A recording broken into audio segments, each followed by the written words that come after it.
Welcome back sa ating channel. Naging mainit nga na usapin sa mundo ng social media. Tila nagulantang nga ang mga bias media na ito dahil hindi na nga nakapagtimpi si Vice President Sara Duterte at talagang binanatan at ibinunyag nga ang mga kabulukan ng mga bias mainstream media na ito. Dito nga natin makikita kung paano nga kinastigo ni VP Sara Duterte ang mga bias media na ito, lalong-lalo na ang mga korap na mga opisyalis na ito, kasama na rin si Kuting ng Norte na ito. Dahil kung makikita natin, ay talagang hindi nga isinisiwalat ng mga bias mainstream media na ito kung ano nga ba talaga ang nangyayari sa bansa natin. Kung ano nga ba talaga ang nangyayari sa loob mismo ng Malacanang dahil nabunyag na nga na talagang binabayaran ni Lisa Smugs at Kuting ng Norte ang mga bias media na ito. Dito natin makikita na talagang galit nang gagalaitin na sa galit si VP Sara Duterte at hindi nga papakawalan ang mga bias na ito at maghaharap nga sila sa Senado at Korte Suprema.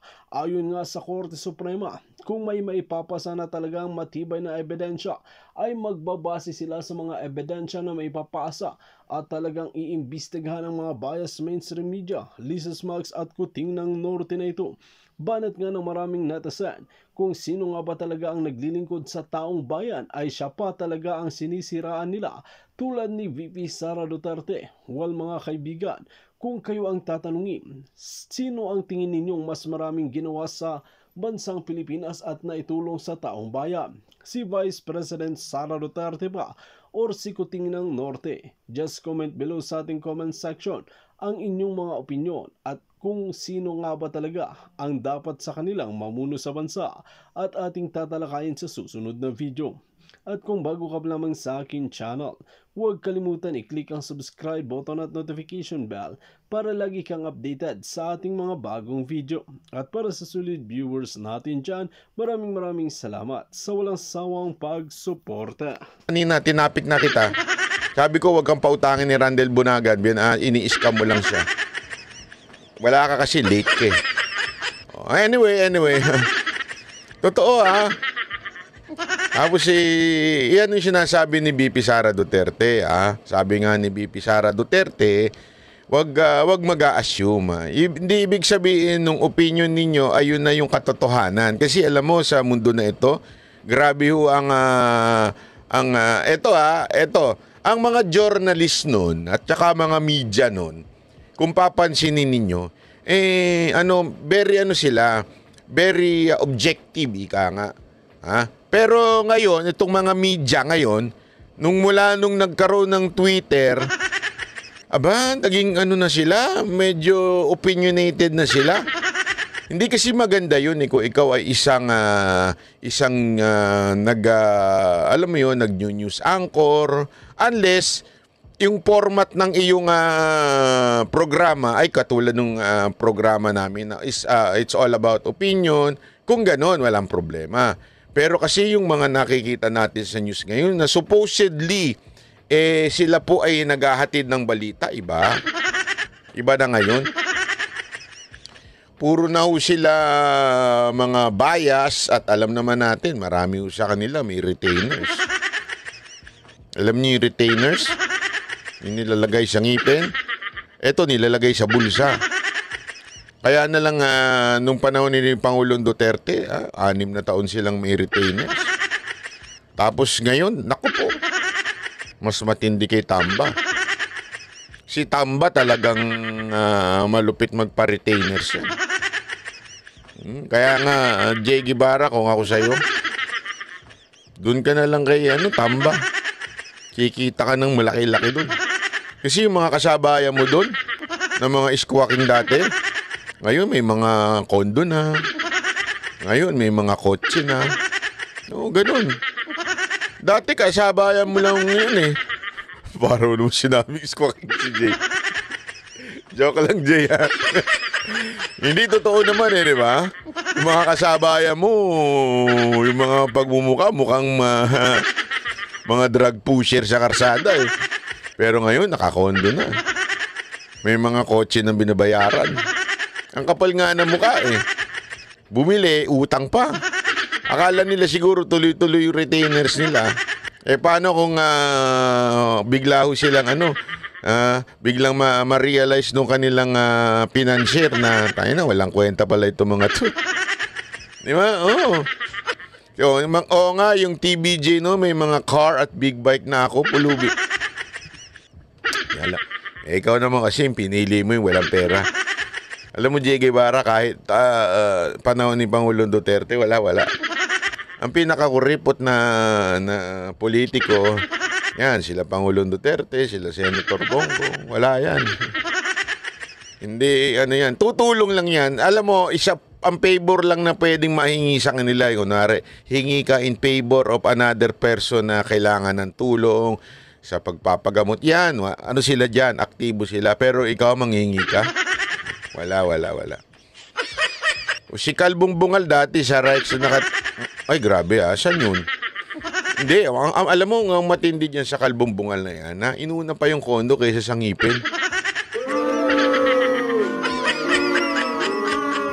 Hindi ko alam kung may agimat ba yung ngipin niya Kaya inuna niya muna yung, mali mo, may... Pagka tinakpan mo ng ngipin yung gilagid nun, mawala na yung pang-i-scam niya. Hindi na siya magbumukhang... Hindi sa tingin nyo, imagine niyo may ngipin yun. Hindi na siya mukhang scammer. Hindi na siya makaka-scam. Di ba? Sabi ni Randel Bunagan, dikit ka lang kay boss, di ka magugutom. Naku, boss Randel, ako nga gutom na Totoo. Wala palpak ito sila Sila boss Dada Sabi ng sabi, tsaka to si J. Guevara may pera ako. Wala nang tuloy nagpapakulay ngayon. Dati Randel Bunagan, makulay ang group chat no? Ngayon, wala na. Akala talaga nila milyonaryo ako. Hindi ako milyonaryo, gwapo lang.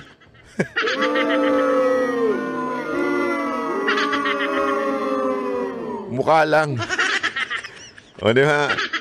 Pag-aayos lang niya ng filter. Ayusin nyo kasi yung filter nyo. Anyway, tuloy-tuloy natin to Yung ipaghalo ang assumption at opinion. Nako, yun. Bagay yun. Nako. Malawa, never predict. Parang may hugot talaga to si BP Sara pag nagsalita, no? Huwag niyong paghaluin ang assumption at opinion. Magkaiba yun.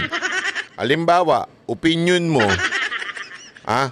may crush ako dito. At napaka-ano nito. Feeling ko, love ako nito. Kasi lagi akong binabati. Lagi akong kinakamusta sa group chat. Lagi akong binabati. Hindi pala sa group chat dyan. Sa, anong tawag mo dyan? Dyan sa chat box. Lagi akong pinapansin. So, naku. So, yun yung opinion, di ba? Ano yung assumption? I-assume mo na ngayon na, uy, si Banat Bay, lagi akong binabati. Siguro, crush ako nito. Magkaiba yun. Huwag nyo ipareho yun. O kayo kasi, pinayaran ka daw ng 5 million. Sabi ko nga, sana nga Gusto nyo? Meron ako dito, bahagi ko kayo. 5 million? Kuripot, Hindi, ito di ba tama yung sinasabi ni J. Guevara? Napakinggan ko yung sinabi niya. Hindi ako papayag ng 5 million. Para ako, sinunog mo na yung sarili mo. Pumayag ka ng 5 million, sinunog mo na ang sarili mo. Kung ako papayag ako siguro mga 100 million. Payag ako dun. At least siguro by that time pwede na ako mag-retire from vlogging. Magra-ride na lang ako. Di ba? Pero 5 million, sunog na sunog ka dun. Mantakin mo, Duterte kang nakilala. Lagi mong ini-interview si Pangulong Duterte, kasama mo, bigla kang nag-Marcos. Di ba? Nanindigan tayo mula nun, tapos bigla ka magma-Marcos, di nasunog ka nun. Wala na maniniwala sa'yo. Parang doon si Bungal. Si Bungal, may naniniwala pa ba doon? Wala na naniniwala doon kay Bungal. Yung si Mike Tae, may naniniwala pa doon. Wala nang naniniwala doon. Mga tanga na lang naniniwala doon. Diba? Dati todo-todong puri sa mga Duterte. Ngayon, grabe banat. Dati halos halikan ng puwet ni Pastor Kibuloy. nung napagalitan. O, di ba ano? Oh, kaya ngayon, todo-todo, di ba? Tapos, ang sabi ko sa inyo, yung mga ganyan, wala na naniniwala dyan. Wala nang naniniwala dyan. Oh, kaya ako magpapabayad ako. Ito, sinasabi ko na. Sa mga administrasyon. Kay Tamba, kay Pangulong Marcos, kay First Lady Liza Marcos. Kung may plano kayo, 100 million. Hindi ako papayag sa 5 million.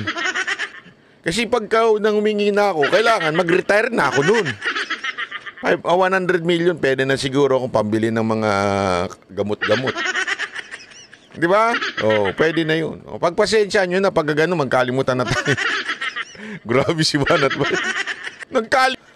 Talay. Or post or circulate something that you know is not the truth. Huwag ninyong gawin na sirain ang buhay ng ibang tao, sirain ang imahe ng iba't ibang organisasyon o ng mga tao sa alam nyong hindi totoo. Never assume and don't lie. Yan, ha? Paalala lang sa mga media. Sa mga sila Ed Lingaw, yung mga kasama ni Ed Lingaw, di ko alam yung mga pangalan na iba doon. Yung kasama niyang yung dating dilawan na nag-serve kay Pinoy. Sino ba yung pangalan nun? Yung dating ni Ontiveros? Kalimutan ko na.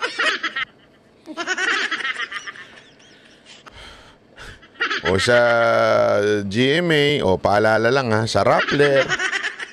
Mga peking Hindi, napakarami na nilang peking ngayon eh. Kasi alam mo, ito lang meron yang hindi ko na lang muna sasabihin merong isang international news na i-interviewin ako. Taray ni Banat. Hindi, totoo. Kala nyo joke.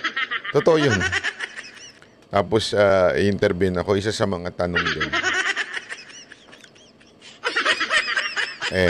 Pag-uusapan daw namin yung tungkol kay Pangulong Duterte, relationship niya sa media noon, tapos si VP Sara Duterte, relationship niya sa media. Yun yung mga topic ganun. Siyempre, it's all about PRRD and VP Sara Duterte. Alam mo, sa totoo lang, isa lang masasabi ko,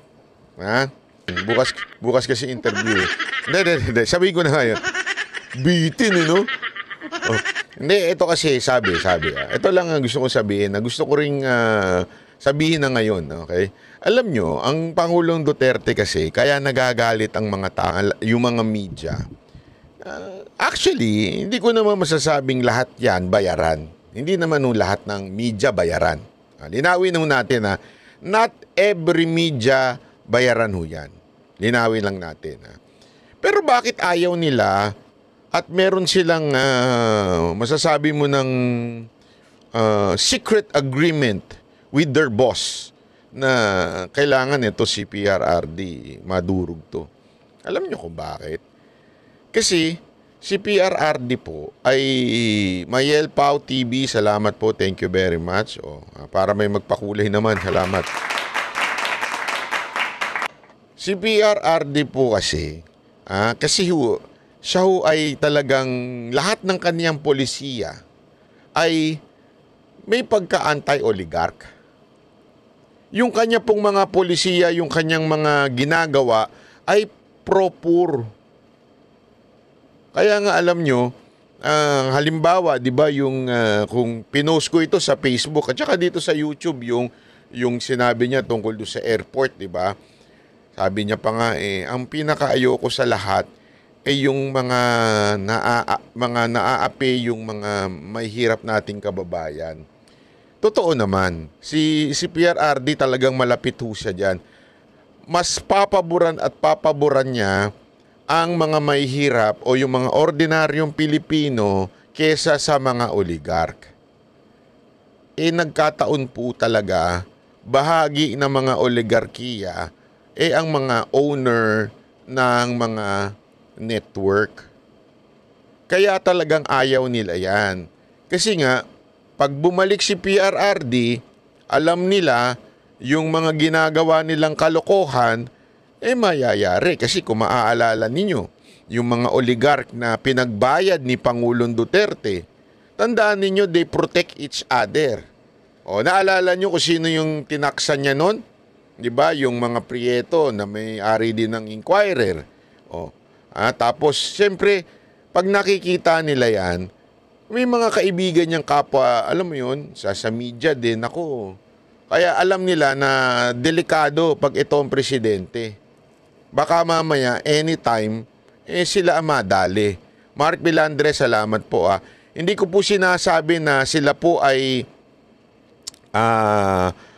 tax evader, pero gayon pa man, alam mo yun, wala silang, kasi ngayon, sa totoo lang, ngayon, walang problema.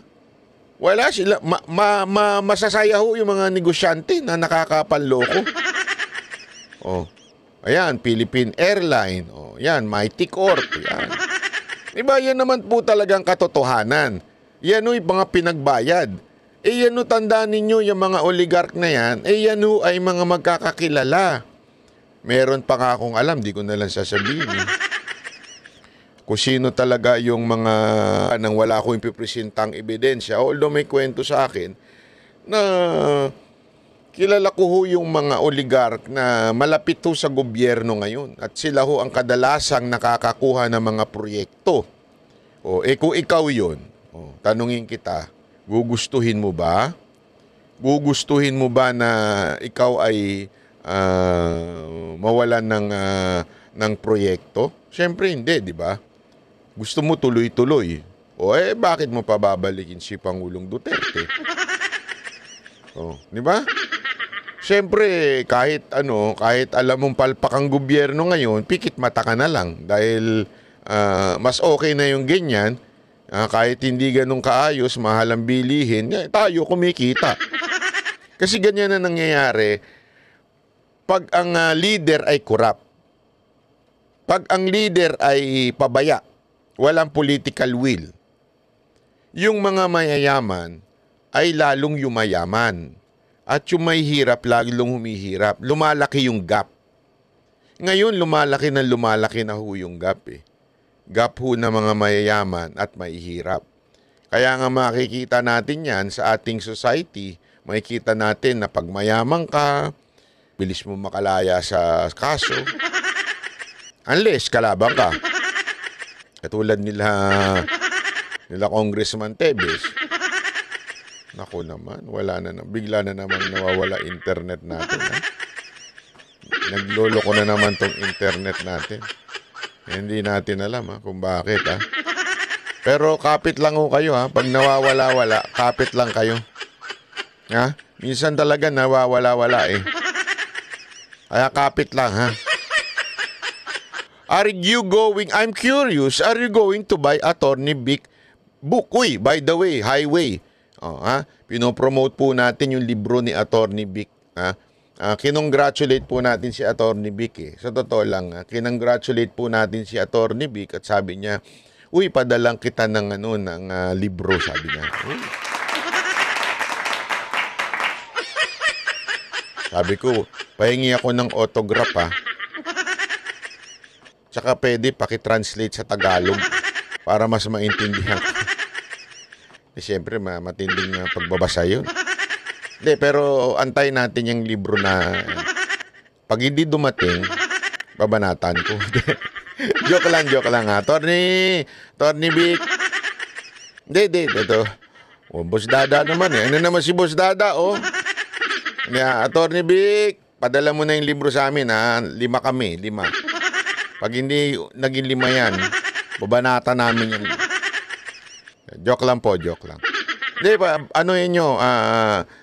basahin nyo po yung libro na yan para malaman natin kung ano ang nilalaman sa Malacanang, yung kanyang experience sa loob ng Malacanang for ilang months ba yun? Ewan ko.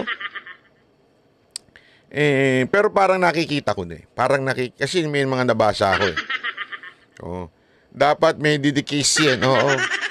Parang may nabasa ako na parang eto, nung una naman namin nakausap si Attorney Vic, consistent siya sa sinasabi niyang mabuting tao si Bongbong Marcos o kaibigan niya.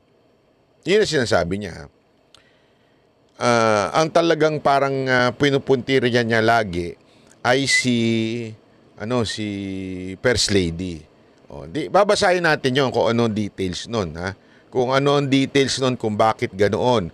Anong 79 days? Ayun, 79 days na tumagal si Attorney B. Kaya lang, ang gusto kong kwento doon yung before Manalo, at saka yung, hindi lang yung after Manalo ni Marcos. Importante kasi yung before, eh. Diba? Sabi nga nila, importante yung process, kung paano at ano ang ginawa niya, at kung gaano sila kalalim, di ba? Kung sila ba ay malalim na magkasama ni BBM, at ano ho ang kanyang masasabi ngayon.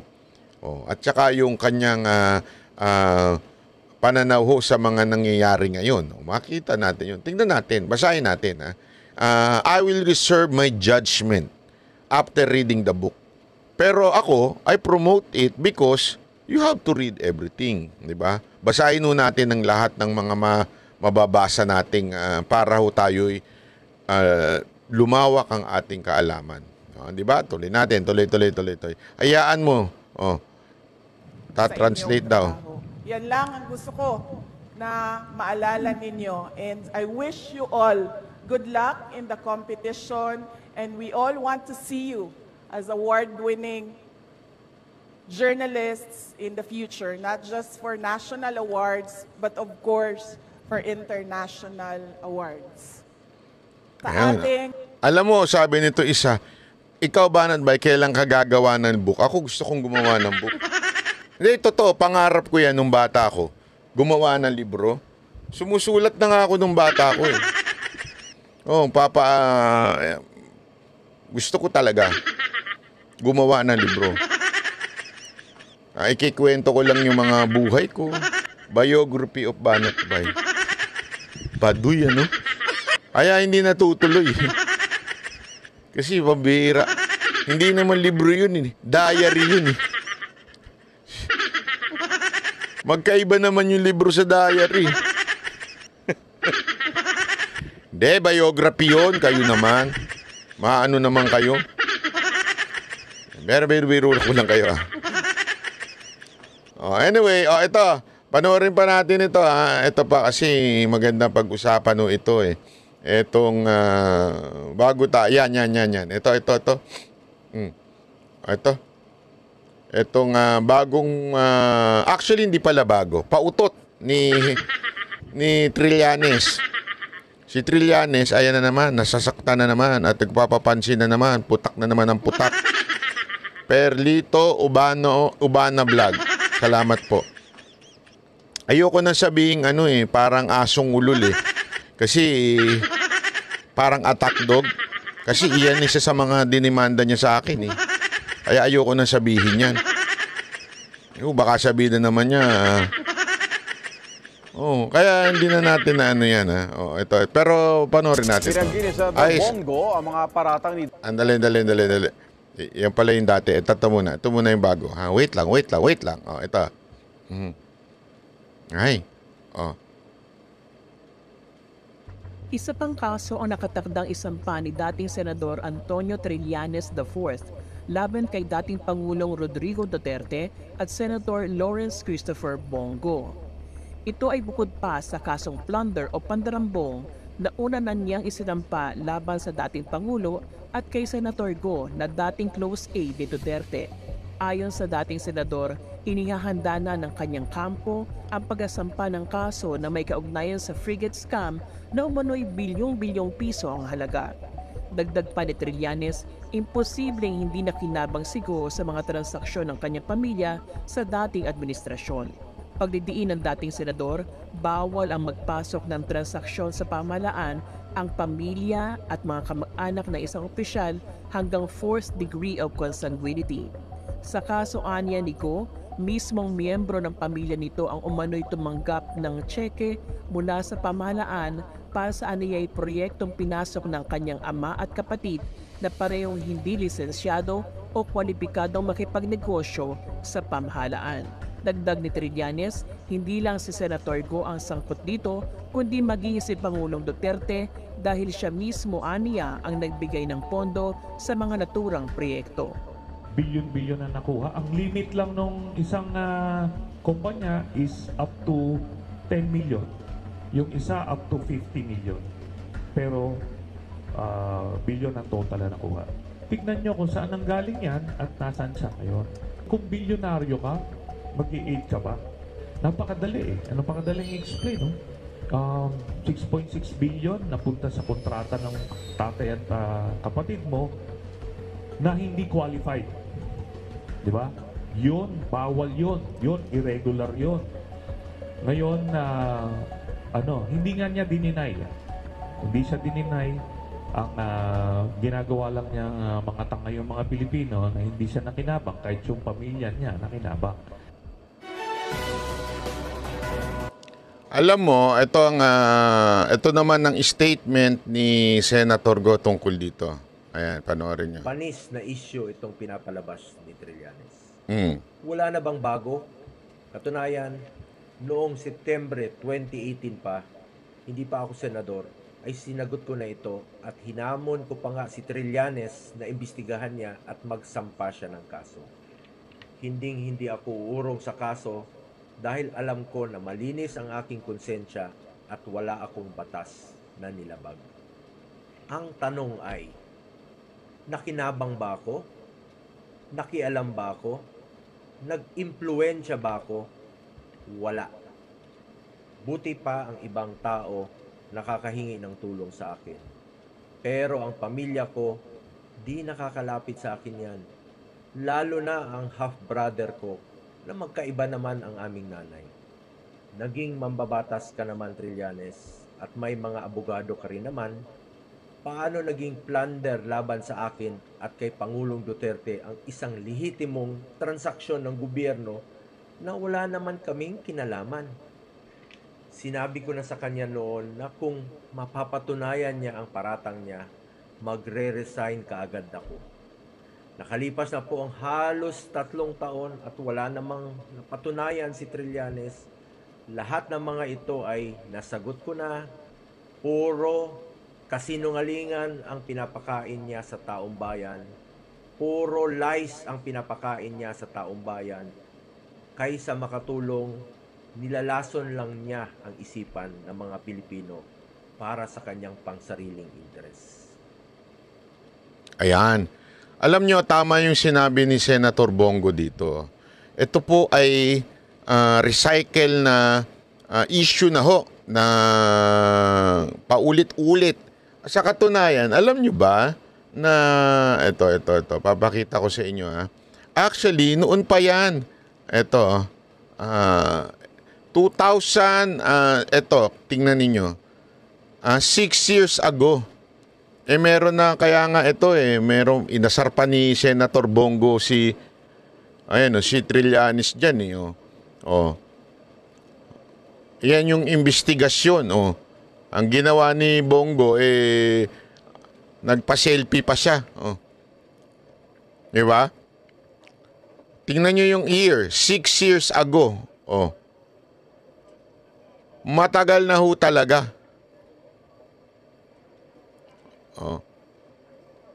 Yan ay matagal na hong nangyari. Kaya nga alam nyo, sinasabi ko nga paulit-ulit dito sa etong si Trillanes, every time magkakaroon ng eleksyon, lumalabas ho yan. Kasi po, ngayon, alam natin tatakbo siya sa Caloocan bilang mayor. Wala naman ho nagawa sa Caloocan yan. Alam nyo ba na sa Caloocan, ang tagal na ho niya siyempre, kaya nga tatakbo mayor, nakatira yan dyan. Ni hindi mahagilap yan sa Caloocan. Eto, tanungin ko kayo. Para lang sa kalaman ninyo. During pandemic, half nun, bago mag-pandemic, senator pa siya. Pero at the same time, kahit pa paano, tanungin nyo yung mga taga-Caloocan, hindi nila maaninag ang kanyang anino dyan sa Caloocan. As in, wala hong ginawa yan. Alam nyo kung ano ginawa niyan? Para lang sa kalaman ninyo, ha? Pumunta kayo ng harap ng bahay niyan. Ito, nag-research tayo. Pumunta kayo sa harap ng bahay niyan, may pinagawang basketball court yan. Yun lang ang pinagawa niyan. Sa tagal niyang pagiging senador, anong pinagawa niya? Basketball court. May nakasulat doon, Trillanes Court. Ganun yan. Ganyan niyang kawalang kwenta. Tapos, kaya nga, di ba, ito, tanungin ko kayo. Di ba pagka sa senator, di ba, biglang sasabihin nung isa, tatawagin. Let's give time to the gentleman from Bukidnon, halimbawa, ganun, di ba? O gentleman from Taguig. Ganun, di ba? Pero si Trillanes, pag tinawag, walang ganun. Una-una, walang gentleman. Kasi alam naman natin, hindi siya gentleman. Di ba? Galang-galang. Pangalawa, kung tatawagin man yan, hindi siya tinatawag yan. Hindi nga niya kinokorek eh.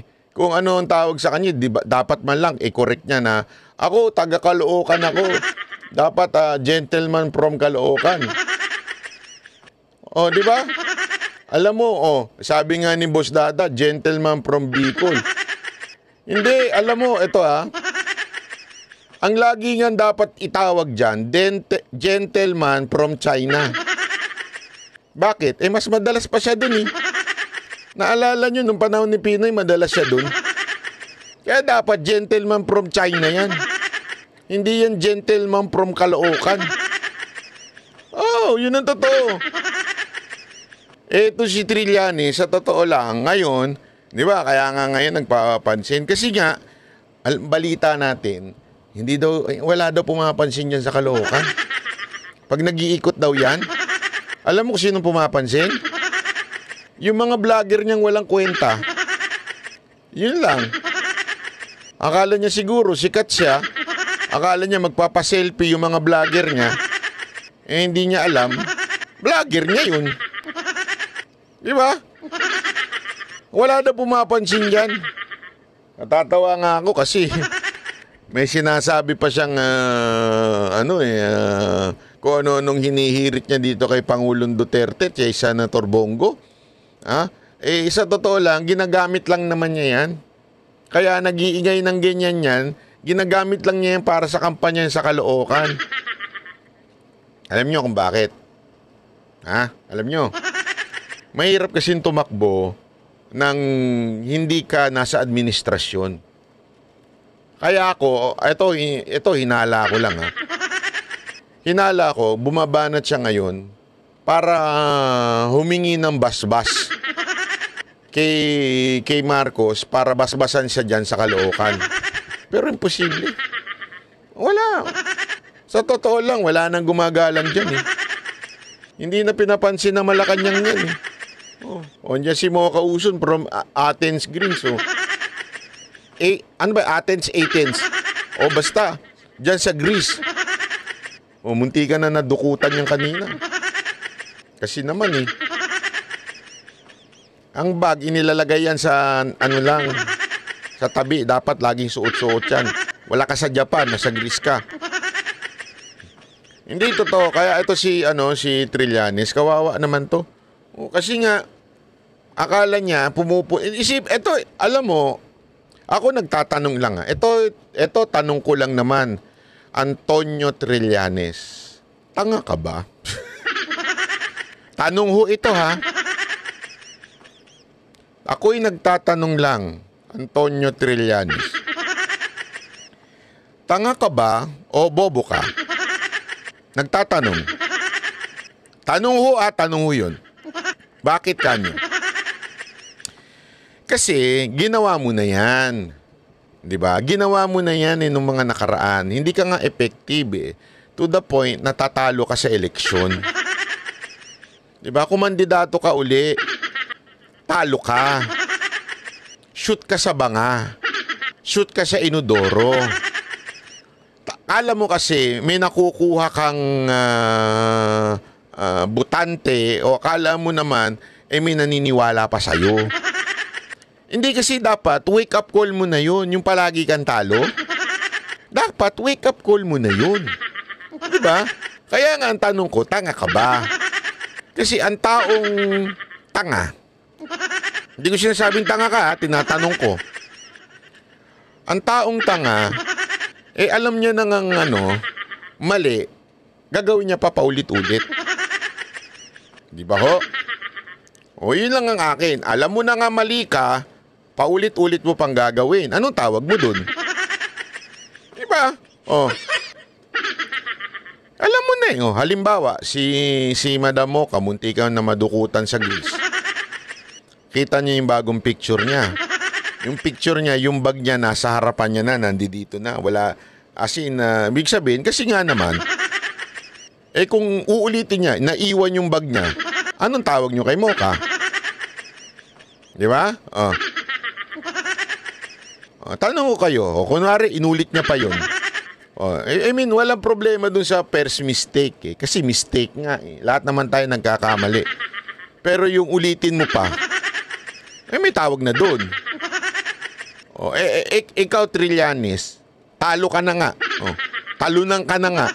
Inulit-ulit mo pa yung style ng pangangampanya mo by nagpapapansin ka, nagpapapansin ka na kesyo magdedemanda ka. Alam mo, ewan ko na lang hindi ko na lang alam kung baka hindi lang makapagsalita yung mga nasa korte. Pero siguro sabi nila, ano ba naman to? Demanda na naman. Lahat na dinimanda. Hindi kasi alam mo, alam niyo ba na meron tayong problema sa justice system natin. Kaya nga meron yung dumadaan muna para bigyan muna ng probable cause nga yung isang kaso. Kasi nga kung medyo malabo, wag nang ituloy. Kasi nga bakit kanyo? Kaya kailangan muna bago ituloy sa husgado talaga, bago magkademanda, na alamin muna, 'di ba, sa piskal kung medyo okay ba to, meron ba tong sa isay, meron ba itong may ganun Bakit? Kasi nga punong-puno na tayo ng kaso sa Pilipinas, limitado yung mga judge natin. Nagdagdag ka pa nang walang kakwenta-kwenta. Hindi na siya nahiya.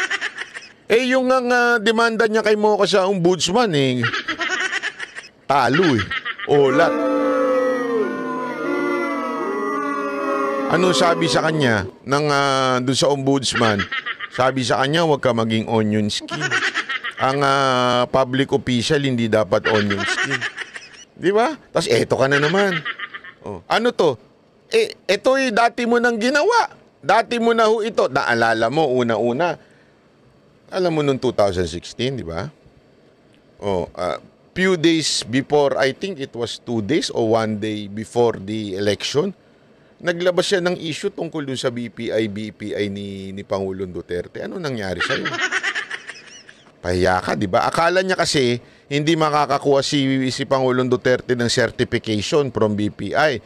Dahil ang ginawa niya nga, I think 1 day before or 2 days before, para talaga mahirapan si Duterte makakuha ng certification, naglabas siya ng kasinungalingan na may pera si Duterte na ganitong kalaking pera. Tapos, anyari, buti nakakuha kagad si Panelo ng certification na walang ganun. Nagsorry ka ba sa kapalpakan mo? Wala. Bakit ganun? Kasi nga, nag-iingay ka, akala mo mananalo kang vice president noon, di ba? Sabi tuloy ng iba dito, baka inutusan niya ni Bonjing. Naku, hindi ko sure Sabi, yung 2016, sabi niya, milyon daw laman ng BPI branch sa Makati, yung pala 4,000. Kaya nga Ganyan si Trillanes, puro kasinungalingan. Yan katotohanan kay Trillanes, wala akong biro. Talagang, kaya nga di ba Ito recently lang, anong tawag ko sa kanya? Ng Congress, yung mga ilang congressman, Marites. Yan ang hari ng Marites. Hindi na dapat pinaniniwalaan niya. Di ba? Ano pa sabi niya? Yung ICC daw. Sure yan. Anyari, itong June. July na, wala pa rin. Dinaig mo pala si Maharlika Hindi, pareho kasi kayo Pareho kayong merong sinasabing July. Wala naman pala.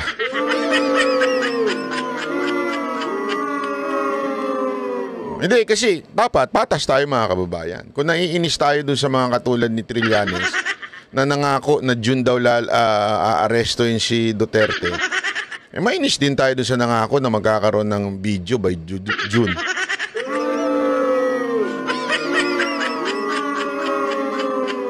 Di ba? July na, anyari. Wala pa din. Keso may distab daw, di ba? Sabi ni Trillanes. Sabi ng mga sundalo at pulis. Wala naman kami nakikita.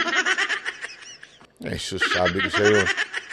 Ito ang may papakita ko sa inyo ito, babasahin lang natin baka mamaya sasabihin na naman ni Trillanes. Naku, banat ba ano ka na naman. Hindi, ito, babasahin lang. Magre-react lang tayo Lilinawin natin to, magre-react lamang tayo sa isang post. Ito'y pinost na po nung dati. 2018 pa po ito. Ayan, Ayan, basahin natin, Former instructor of Trillanes in PMA reveals shocking about the senator and his family. Ulitin ko, hindi po sa akin ang galing ito. Ito po'y post ng The Trending Facts. Nilustay ng kanyang tatay ang pera ng AFP. Yan ang sabi dito. Hindi po ako nagsabi. A former instructor of Senator Antonio Trillanes in PMA revealed something about the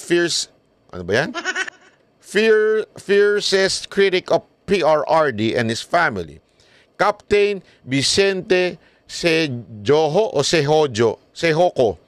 who known for being the outstanding Filipino soldier of 2013. Shared his experience with Trillanes as his instructor in engineering subject. Naku, matindi ito.